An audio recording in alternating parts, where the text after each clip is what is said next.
Welcome to the Storytellers, the radio show and podcast that features those who choose to leave their mark on the world through the art of story. I'm your host, Grace Sammon. I look forward to our time together today. Now, let's meet our storyteller. Dickie Smothers is an American TV icon, composer, actor, musician, and comedian. While he distinctly stands out in his own right, he's half of the famous Smothers Brothers Comedy Team with his brother, Tom, who unfortunately just left us last December. During the 1960s, they took American television by storm with their Emmy Award-winning television show, where they hosted top musical talent and poked great fun at sexuality, politics, religion, censorship, all with great bravado. I am so thrilled to welcome Dickie Smothers to the Storytellers microphone. Dickie, my friend, welcome.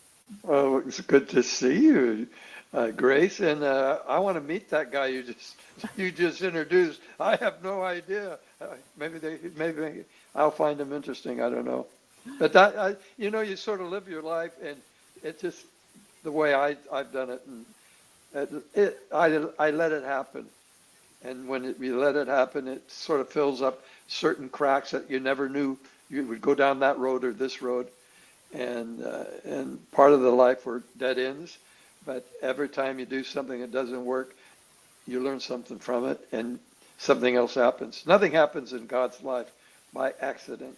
I found that in my 12-step program, and I practice acceptance, joy, and I welcome so many things in my life I never knew I would even think about. So, and you're one of them. I met you by accident. And how many, is it a couple decades? Quite possibly. I don't know, maybe 9 years. But anyway, I am so excited to have you here. There are so many things you and I have never talked about, including I didn't know about your gold records and should have. So let's start, though, with you and Tommy and your meteoric rise to fame in the 60s. Yeah, we were very mediocre. Thank you very much. No, mediocre. No. Like a meteor. Well, that's the key thing, is that our whole, Mason Williams, who, a good writer friend of ours, he wrote classical gas, performed it on guitar, one of the most played instrumentals. He was living with Tommy. They were roommates in Hollywood during our productive years in the 60s. And he would follow me around sometimes. He'd say, Dickie, listen to this, listen to this. And he'd play me a snippet of classical gas. He says, what do you think? I said, it's too busy. I was thinking, I said, keep it simple, stupid, that kind of thing. Well, it wasn't simple, it wasn't stupid, and it was great. And he wrote with Nancy Ames. She was a popular singer and a wonderful lady. They were going together, and they wrote the Smothers Brothers theme. So they were humming. She was humming this and that, and Mason tried to play it on the guitar. She said, play this, and she did a little thing of notes, and Mason, she said, that's a mistake in there. I didn't do that. But he said, it sounded sort of good, didn't it? She says, yeah, do it again. So the musical mistake was in the theme song, and he said, you know what? Their whole act is a mistake.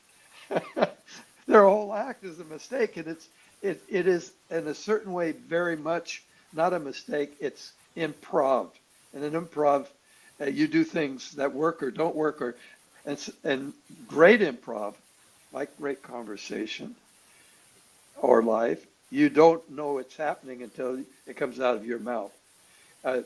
Some of our best lines in our show, Tommy heard them, and I heard them the same time the audience heard them. And Tom was such a genius. His defects, he was dyslexic. You know, I don't say defective in a negative way. You know, it was harder for him to do certain things.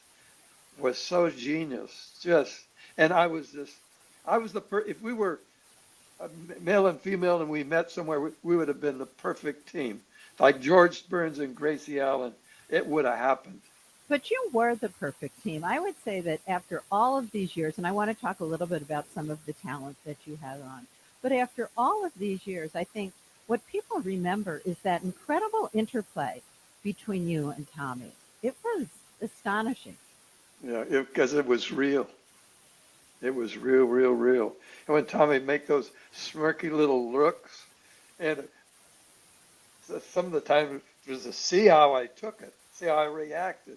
Like in May of 1961 at the Crystal Palace, St. Louis, there was a little show put together at this little, in this whole town, and it was the Jack Parr Discoveries. The show was opened by an 18-year-old singer from New York named Barbara Streisand, and she was a Jack Parr Tonight Show Discovery, predated Johnny Carson for your younger listeners and viewers here.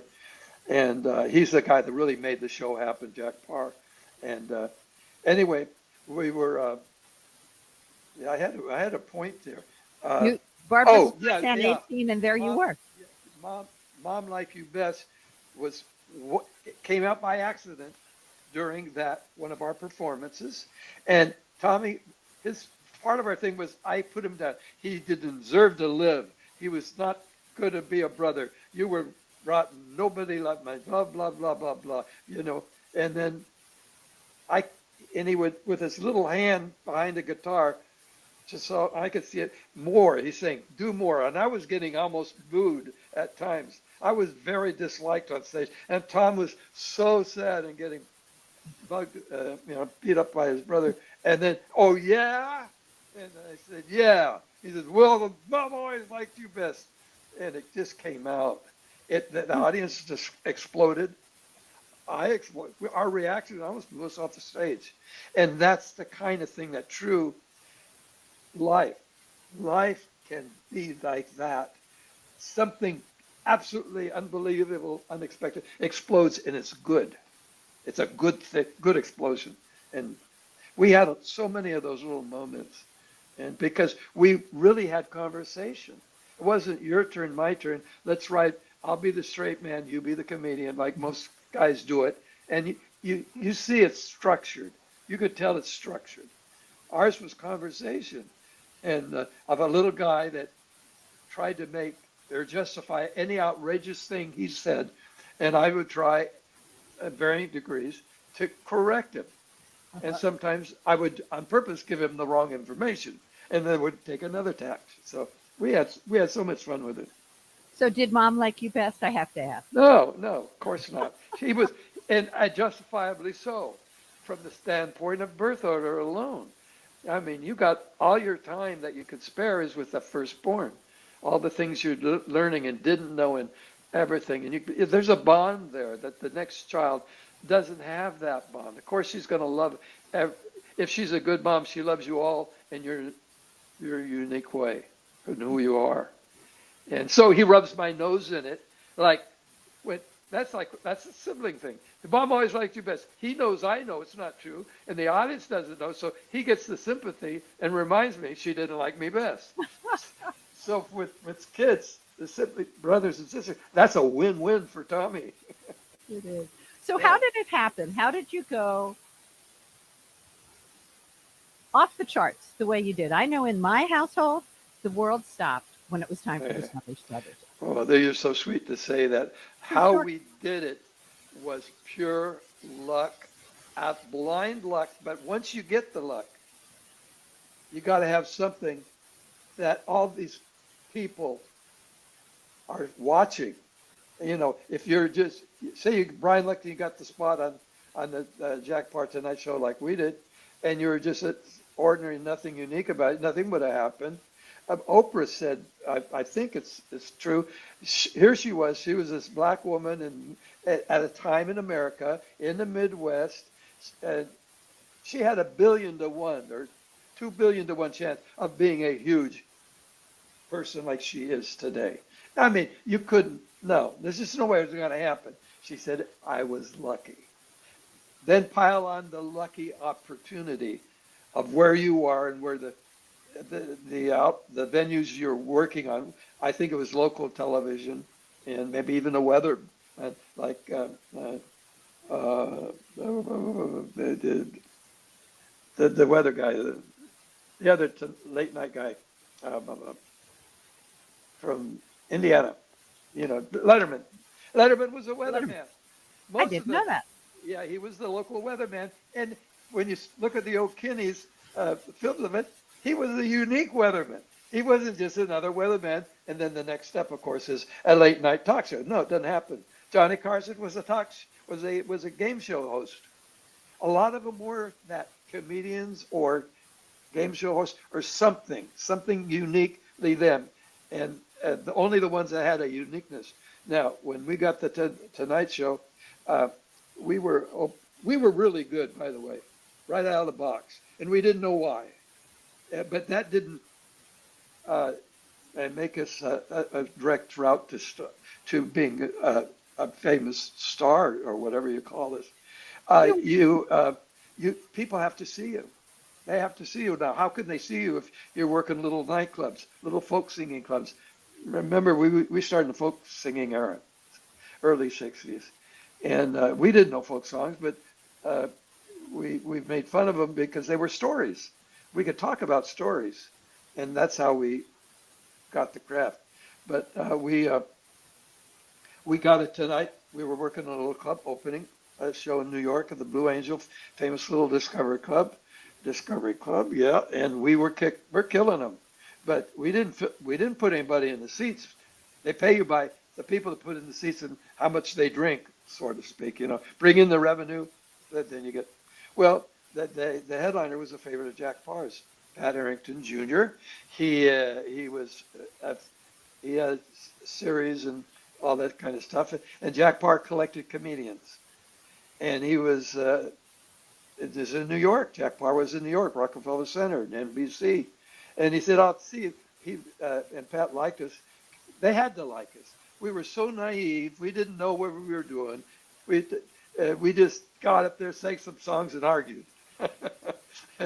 and he said, I'll see if Jack will put you on the show. So anyway, so he said, but probably not. He doesn't like folk singers. So we were there for 3 weeks. Nothing happened.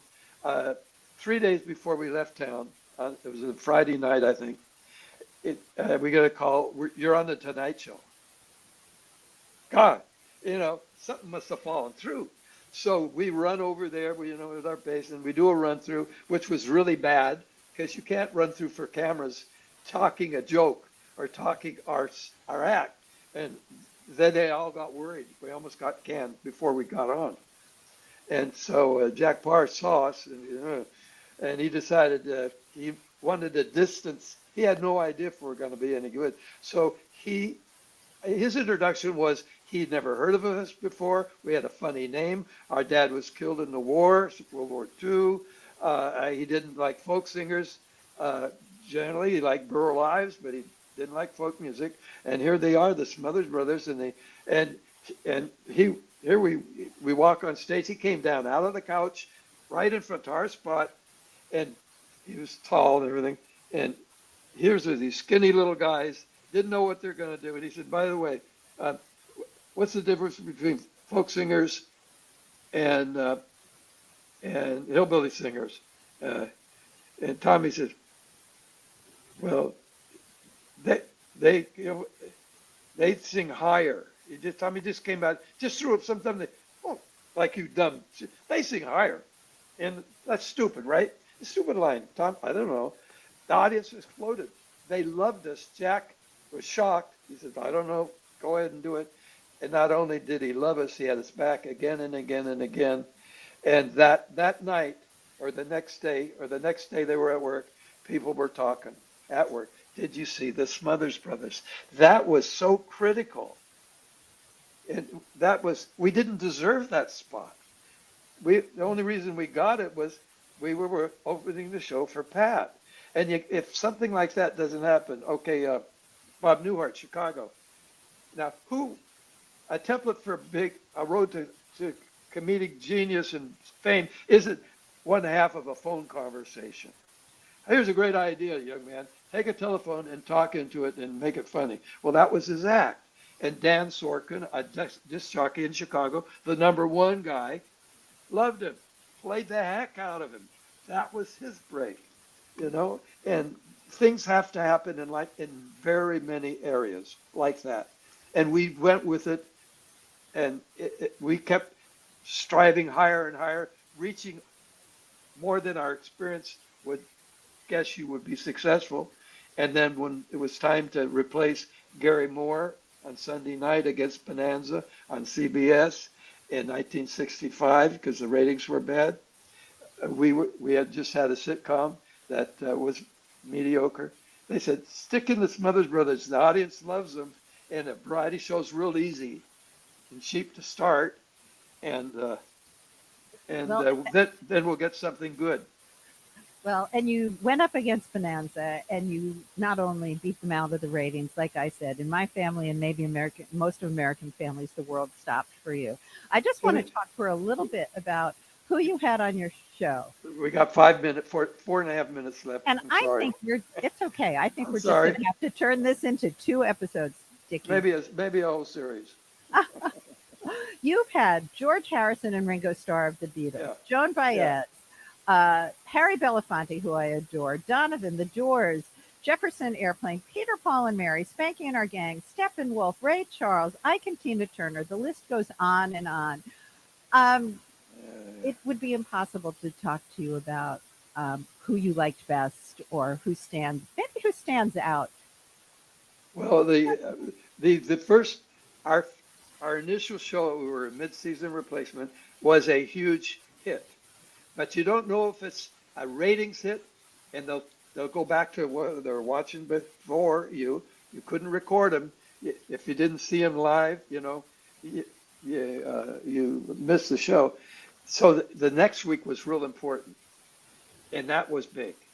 The next week was 2 of my favorite all-time comedians. We fought for speaker space in front of the radio. When we were kids, everybody had a big, tall radio. It was a console model. We wanted to get closest to the speaker, and it was Jack Benny on one show, George Burns on the other, George and Gracie, and they were the icons on our lives. People like that, and Red Skelton, and Fred Allen, young people that have no idea who they were. Well, anyway, George Burns and Jack Benny, the third show, they were, as soon as you know you're hit, everybody knocking down the doors to be a guest on your show. That's the thing. And they not only did our show together, they dressed like the Smothers Brothers, and they played like they were the Smothers Brothers with a red blazer, black tie, black slacks, and Jack Benny, I think, held the bass, and George, they did a bit, and Jack Benny played my brother, and George said, you know why? Jack kept saying, Mama always liked you best. Mama, and George would just look at him and puff on his cigar. And he says, okay, you know why? And you got to remember, Jack Benny was cheap, right? That was his one joke, is cheap. And George came back, and Jack said, why'd she like you best? Because you held the mortgage on the house. And that brought the house down. They gave us the stamp of approval by the royalty of Hollywood.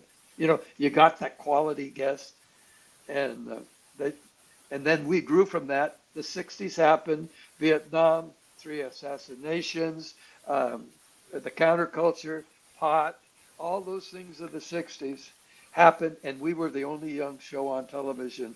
The first trend, we were trendsetters not knowing it. It just happened. And so we tried to push the envelope, and we got fired for it. That's it. Well, I want to talk about that. Maybe what we should do here is... Let's do another.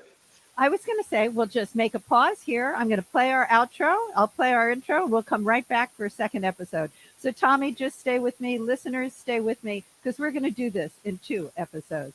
Hang in with me. Hang in with me. That concludes this episode of The Storytellers. I'm so glad you could be part of the story today. I hope you share the stories, tell your own, and come back for another episode, because when our stories are told, everything changes. I'm Grace Sammon.